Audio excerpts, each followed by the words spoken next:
கிறிஸ்துவுக்குள் பிரியமான சகோதர சகோதரிகளே, உங்கள் அனைவருக்கும் நம் கர்த்தராகிய இயேசு கிறிஸ்துவின் நாமத்திலே வாழ்த்துதல்களையும் ஸ்தோத்திரங்களையும் தெரிவித்துக் கொள்கிறோம். விசுவாசிகள், சபையில் உள்ள விசுவாசிகள் எவ்வளவு விசேஷமானவர்கள் அப்படிங்கிறத நம்ம இந்த காணொலியில் பார்க்கலாம். நிறைய வசனங்களை நாம் ஆராயிறதை விட 1 பேதுரு நிருபம் 2வது அதிகாரம் 5வது வசனமும் 9வது வசனமும் ஒரு விசுவாசிகளுக்கான தகுதி என்ன, தேவன் விசுவாசி ஆனவர்களை எப்படி வச்சிருக்கிறாரு அப்படிங்கிறத சொல்கிறத நாம் இந்த காணொலியில் பார்க்கலாம். முதலாவது, ரட்சிக்கப்பட்ட ஒவ்வொரு மனுஷனும் தேவனுடைய பிள்ளையாகிறான். ரட்சிக்கப்பட்ட ஒவ்வொரு மனுஷனும் தேவனை அப்பான்னு கூப்பிடுற அந்த புத்திர சுவிகாரம் உள்ள ஒவ்வொரு பிள்ளையாக மாறுகிறான். ஆனாலும் நம் கர்த்தராகிய இயேசு கிறிஸ்துவானவர் தமது சுய இரத்தத்தினாலே சம்பாதித்த சபையில் உள்ள அந்த விசுவாசிகள் எப்படிப்பட்டவர்களாக இருக்கிறார்கள் என்பதை நாம் மேற்சொன்ன அந்த 1 பேதுரு 2வது அதிகாரம் 5வது வசனத்தில் என்ன சொல்லியிருக்குன்னா, விசுவாசிகள் எல்லாம் ஆவிக்கேற்ற மாளிகையாக இருக்கிறாங்க அப்படின்னு சொல்லப்பட்டிருக்கு. ஆவிக்கேற்ற மாளிகை, ஒரு மாளிகை இருக்குன்னா அந்த மாளிகையை கட்டுறதுக்கு நிறைய கற்களை ஒன்றோடு ஒன்று பொருத்தி அதை அழகாக இசைவாக பொருத்தி தான் ஒரு மாளிகையை கட்டுறாங்க. அந்த மாதிரி விசுவாசிகள் ஒருத்தரோட ஒருத்தர் இசைந்து இருக்கிறது தான் ஆவிக்கேற்ற மாளிகை. அப்படிப்பட்ட ஒரு மாளிகையாக ஒவ்வொரு விசுவாசியும் இருக்கிறாங்க அப்படின்னு அந்த 5வது வசனம் சொல்லுது. அந்த 5வது வசனம் மேற்கொண்டு என்ன சொல்லுதுன்னா, பரிசுத்த ஆசாரிய கூட்டமாய் இருக்கிறோம் அப்படின்னு சொல்லப்பட்டிருக்கு.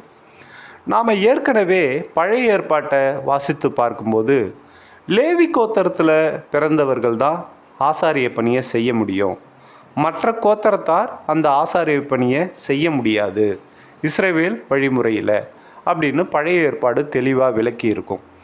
ஆனால் புதிய ஏற்பாட்டில் அந்த லேவி கோத்திரம் மற்றபடி ஆசாரிய பணியை இவங்க தான் செய்யணும் அப்படிங்கிற எந்த விதமான வரமுறையும் இல்லாமல் எல்லாத்தையும் நம் கர்த்தராகிய இயேசு கிறிஸ்துவானவர் மெல்கிசதேக்கின் முறைமையின்படியே எல்லாரையும் அவர் ஆசாரியர்களாக மாற்றிட்டார். அவர் தான் பிரதான ஆசாரியன். மற்றவங்களெல்லாம் பரிசுத்த ஆசாரிய கூட்டமாக இருக்கிறோன்னு இந்த நிருபம், இந்த வேத வசனம் நமக்கு தெளிவாக சொல்லுது. இது இல்லாமல் இதிலேயே 9வது வசனம், தெரிந்து கொள்ளப்பட்ட சந்ததியாகவும் நாம் இருக்கிறோம் அப்படின்னு சொல்லப்பட்டிருக்கு. எதில் தெரிந்து கொள்ளப்பட்டோம் அப்படின்னா, இந்த உலகத்தில் எவ்வளவோ மக்கள் வாழுறாங்க, எவ்வளவோ மதங்களையும் எவ்வளவோ மார்க்கங்களையும் மக்கள் பின்பற்றி செல்கிறாங்க.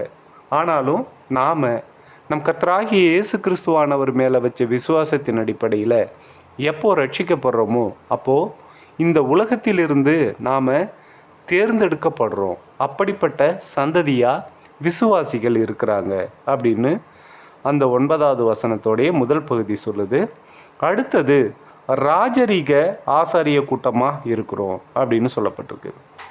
நாம் ஏற்கனவே 5வது வசனத்தில் பார்த்த மாதிரி இந்த விசுவாசிகள் எல்லாருமே ராஜரீக ஆசாரிய கூட்டமாக இருக்கிறாங்க.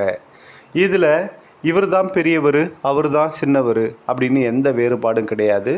எல்லா விசுவாசிகளும் தேவனுக்கு பிள்ளைகள் தான். அடுத்த பகுதி என்ன சொல்லுதுன்னா, பரிசுத்த ஜாதியாகவும் இருக்கிறாங்க. யார்? விசுவாசிகள் பரிசுத்த ஜாதியாக இருக்கிறாங்க. நம்ம பரிசுத்த ஜாதியாக இருக்கணும்னா எப்படி இருக்கணும்னா, தேவனுடைய உபதேசத்தின்படி வாழுறப்ப, நாம் அவருக்கேற்ற பிள்ளைகளாக வாழுறப்ப பரிசுத்த ஜாதியாக மாறிடுறோம் அப்படின்னு அந்த வசனம் இன்னும் தெளிவாக சொல்லுது.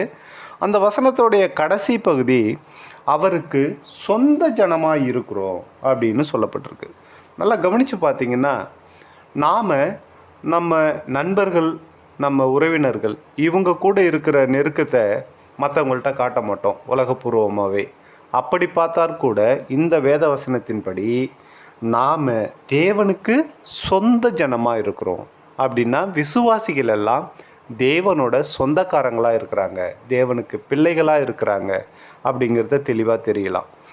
இப்போது மொத்தத்தில் ஒரு விசுவாசியும் தேவனுக்கு எப்படி இருக்கிறாங்கன்னா, தேவனுக்கு பிள்ளைகளாக இருக்கிறாங்க, ஆவிக்கேற்ற மாளிகையாக இருக்கிறாங்க, பரிசுத்த ஆசாரிய கூட்டமாக இருக்கிறாங்க, தெரிந்து கொள்ளப்பட்ட சந்ததியாக இருக்கிறாங்க, ராஜரிக ஆசாரிய கூட்டமாக இருக்கிறாங்க, பரிசுத்த ஜாதியாக இருக்கிறாங்க, அவருக்கு சொந்த ஜனமாக இருக்கிறாங்க.